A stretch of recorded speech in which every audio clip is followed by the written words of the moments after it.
Hello everyone, my name is James, welcome to Gosport Railworks, and today we'll be looking at the Great Farish 5MT named Camelot. Camelot! Camelot! It's only a model. That's you, else will be nicked for copyright infringement. Anyway, yes, it is us the model, and my poor attempt at doing a joke. Anyway, here we are looking at Great Farish 5MT. We'll be able to have a look. First of all, we'll have a look at what's on the box. The product code is 372-727 BR Standard Class 5MT, running number 73082, in BR Black early emblem, named Camelot. It is DCC ready. And DCC chip is stuck in the tender, held in with 2 screws. So I won't be able to unscrew it and show you at the moment. It's also part of blue ribbon line,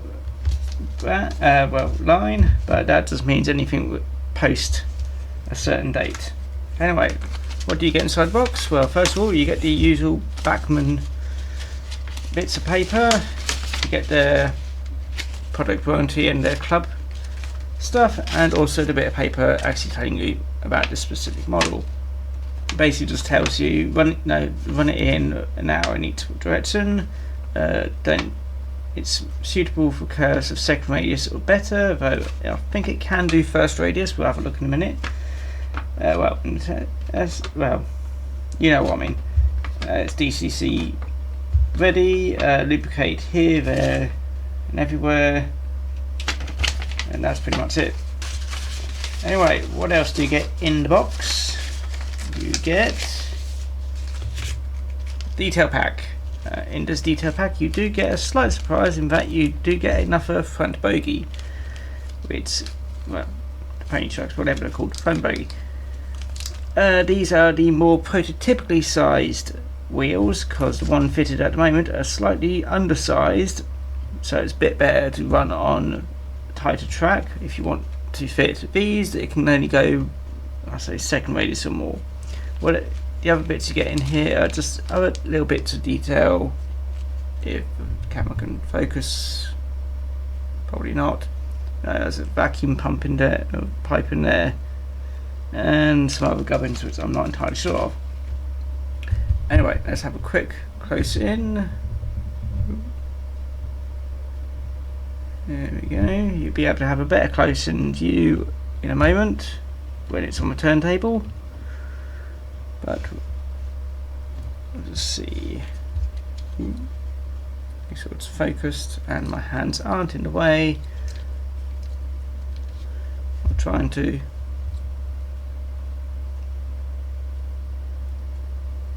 It's not bad. The paint job's quite nicely done. Well, delivery, I mean. It isn't the only livery which these engines were actually in, with the option of either, say the only options. They're either in green or black, and the obvious choice of either having early or late crest, because you can get these in green. I think that's for the western region. However, I'm doing southern, so I got myself a southern locomotive. You do get a different option of tender when you're buying the actual model. I got the, I think it's the BR1B tender, which is, so I quite like it. So make sure it's in shot. So I'll probably zoom out so then you can actually see what I'm doing. So you got all the handrails in the right place. Detail between the wheels isn't all that much, but considering that it has to make space somewhere for the motor and gearing, it's an unfortunate thing with for end gauge. Let's see.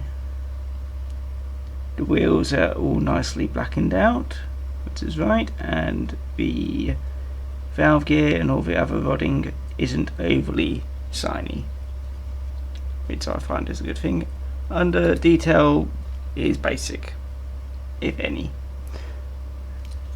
So only things which you could probably see from the side, but that's quite normal for end gauge as well.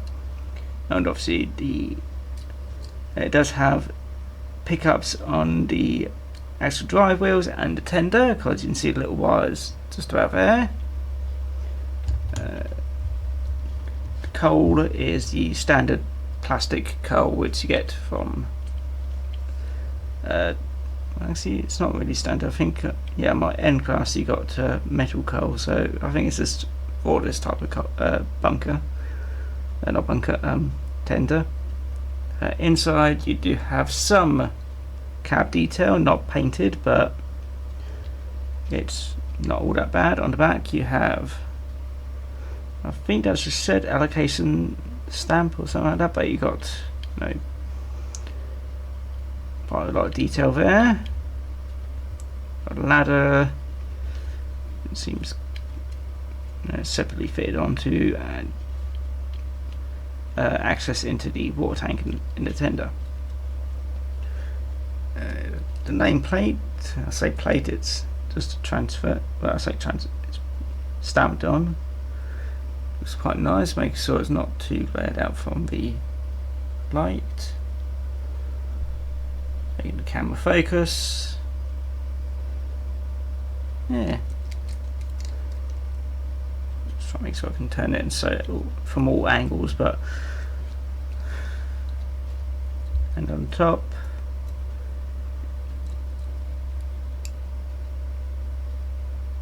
So it's quite a nice model in my opinion. It looks as it should do.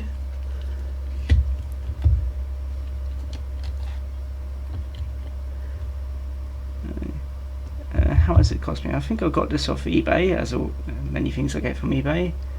The reason why I got it from eBay is because I specifically wanted the southern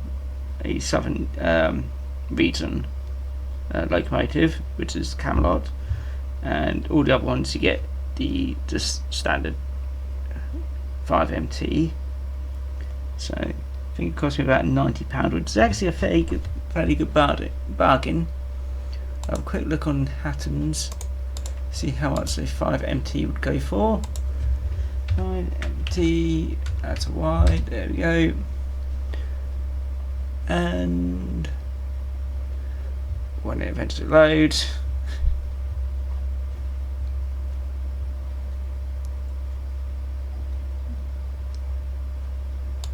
only if it was in the right gauge, but never mind.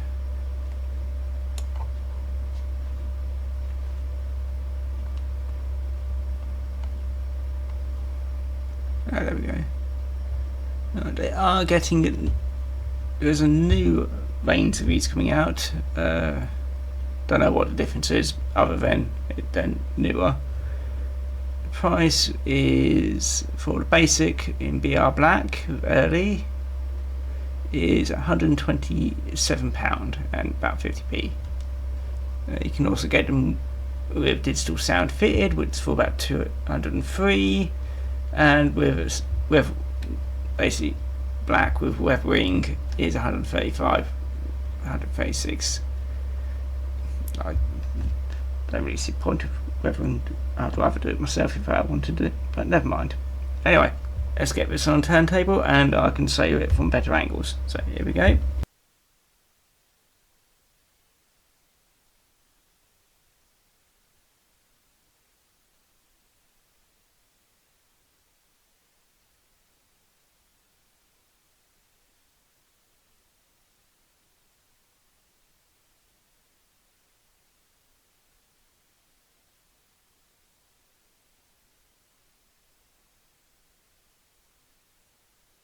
William Stanley's Black 5 had been the most successful mixed traffic type in Great Britain.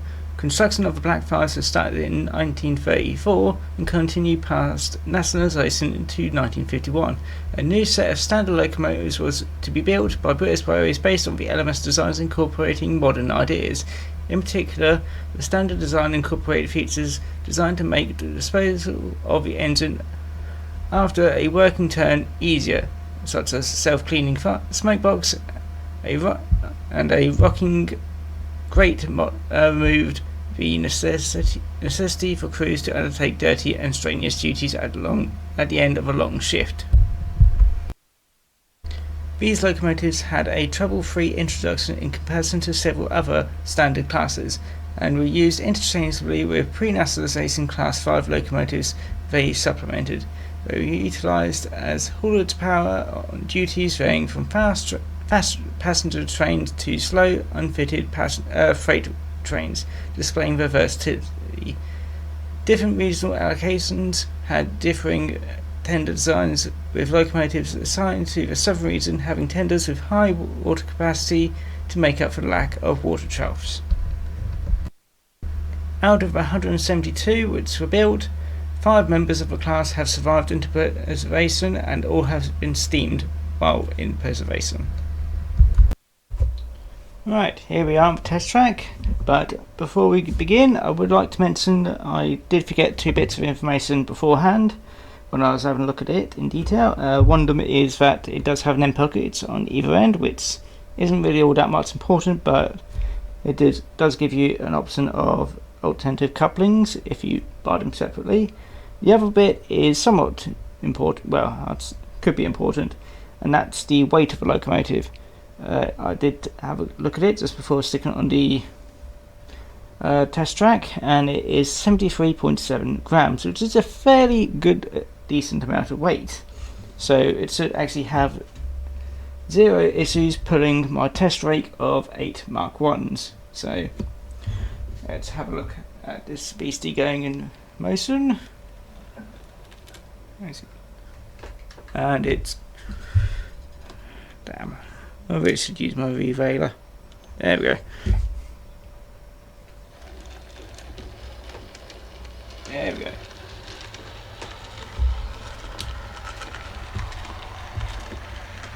So the inside track is radius 1. And as you can see, Camelot has no issues whatsoever.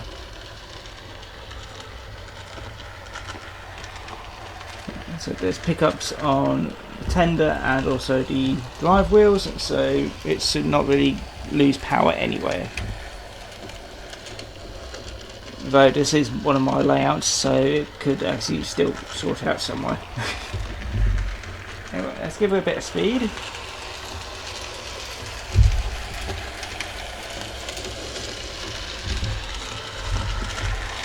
This is 40 on my Backman controller. I have got the older Backman controller which actually has numbers written on it. Otherwise it's just under halfway.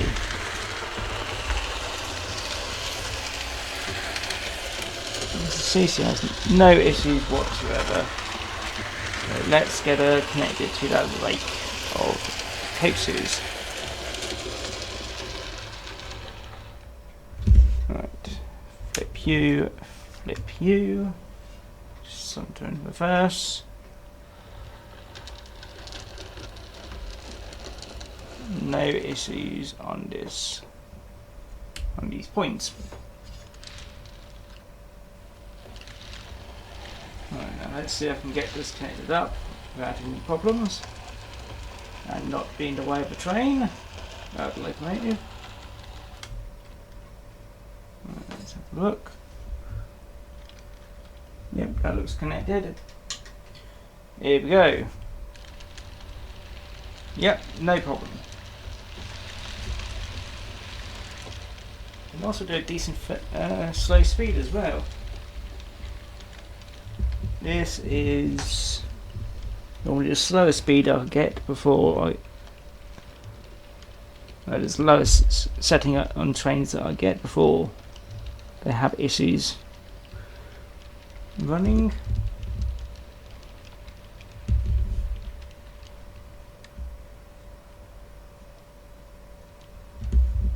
I can do a bit less than what normal ones can do. I would presume under DCC it can do better. That's sort of caught the edge of the station and keep it at a slow speed before I'm happy to run a bit faster. And yes, it has no issues going over my troublesome road crossings.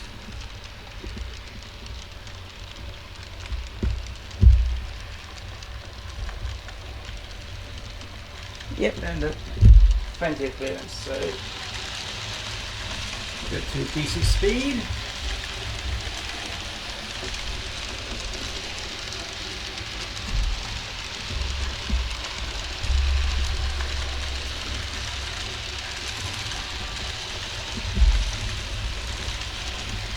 So you can pull this rake quite easily, and I would suspect anybody having an engine as large as this would be the size of a rake you'd be pulling anyway. Yes,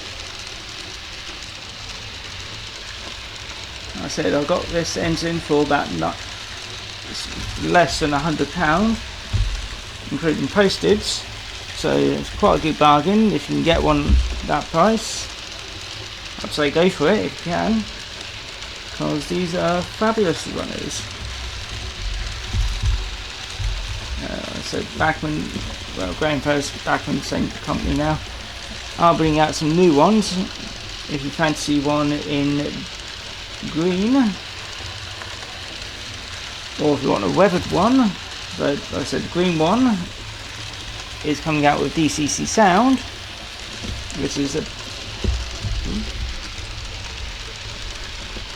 bit of fluff on the track, but so if you think DCC sound is worth it, I'd say wait for the green one. It is coming out at some point. It's not the DCC sound engine I'm waiting for, because I'm waiting, but it is tempting if I could afford it. If you want just a normal bog standard one, that I said there's another one of these coming out at the same time for significantly less, at £127 and some odd pence. But you can probably still get these at fairly cheaper prices elsewhere, probably 110 range.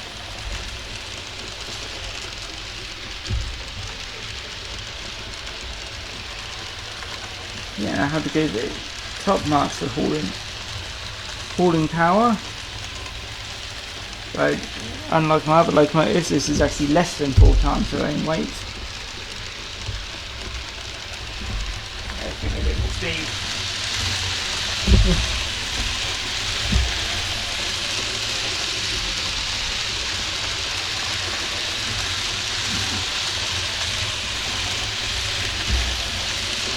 That's what we like, always going around casting on tight curves. Slow down a bit more. Yeah. So if you're modelling BR time period, I would recommend getting one of these. You may not be able to get a Camelot, but I said there are plenty of other unnamed M5 MTs in all the other regions.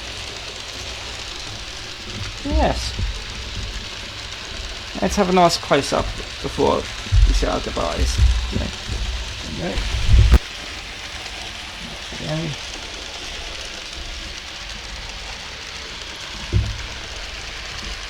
Bring in the salt in a moment.